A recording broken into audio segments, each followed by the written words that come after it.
আসসালামু আলাইকুম। আজকে বাটনাতে ধনেপাতা এবং রসুন পাতার ভর্তা করে দেখাবো। খুবই মজাদার এই রেসিপি। আমি কিভাবে বানিয়েছি তাই আপনাদের সাথে শেয়ার করব আজকে। মাশাআল্লাহ, আমার ধনেপাতার বাম্পার ফলন হয়েছে।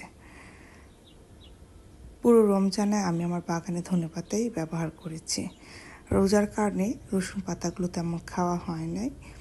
কেউ চাইলে এই ভর্তার সাথে মাছ ভেজে অ্যাড করতে পারেন, তবে রসুন পাতা এবং ধনেপাতার আলাদা একটা ফ্লেভার থাকার কারণে আমি এর মধ্যে কোনো মাছ অ্যাড করব না। আজকে কিছু পাতা তুলে নিচ্ছি, ধনেপাতা এবং রসুন পাতার। কচি পাতা দিয়ে করলে ভর্তাটা খুবই মজা হয়।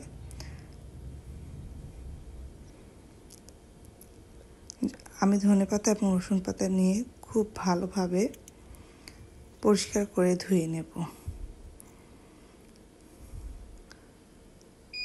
আজকে যে পরিমাণ ধনেপাতা নিয়েছি, এখানে 100 গ্রাম ধনেপাতা এবং 100 গ্রাম রসুন পাতা হবে 200 গ্রামের মতো এখানে। কারণ ভর্তাটা বাসি হলে মজা লাগে না, ফ্রেশ ভর্তা খেতে ভাল লাগে।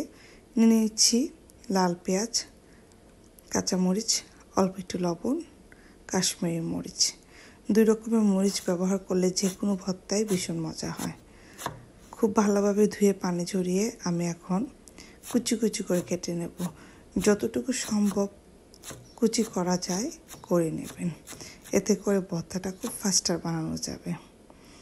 তো একদিকে রসুন পাতা আর একদিকে ধনে পাতা কুচি করে নিলাম। মিডিয়াম সাইজের একটা পেঁয়াজ কুচি করে নিলাম।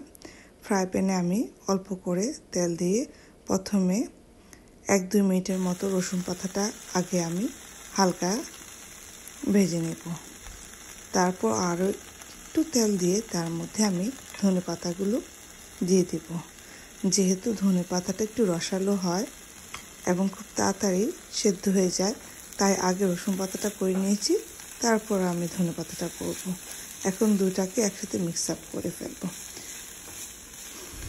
3-4 মিনিট তালার পরেই কালারটা চেঞ্জ যখন হবে তখন এক পাশ করে রেখে দেব। আর পেঁয়াজ কুচি, কাঁচামরিচ এবং কাশ্মীরি মরিচটা দিয়ে দেব। দিয়ে আস্তে আস্তে ভেজে নেব। আসলে এটা সময় নিয়ে ভাজতে হবে, তাড়াহুড়া করে ভর্তা মজা হবে না।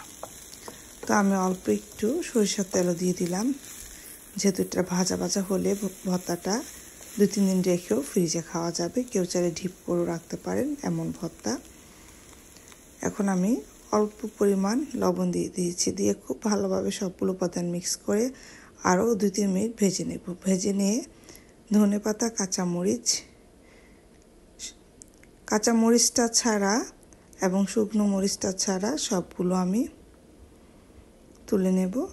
এখন অল্প পরিমাণ সরিষার তেল দিয়ে দেব। দিয়ে আমি কাঁচামরিচ এবং শুকনো মরিচগুলোকে খুব ভালোভাবে ভেজে নেব, যাতে শুকনো মরিচটা মচমচ হয়ে যায়।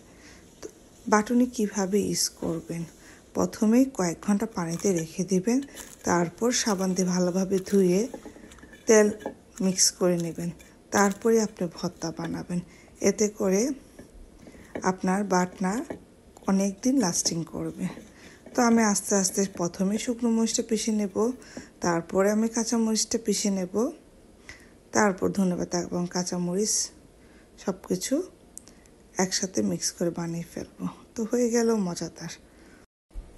কেউ চাইলে পাটায় পিষে ভর্তা বানাতে পারেন যদি বাটনা না থাকে।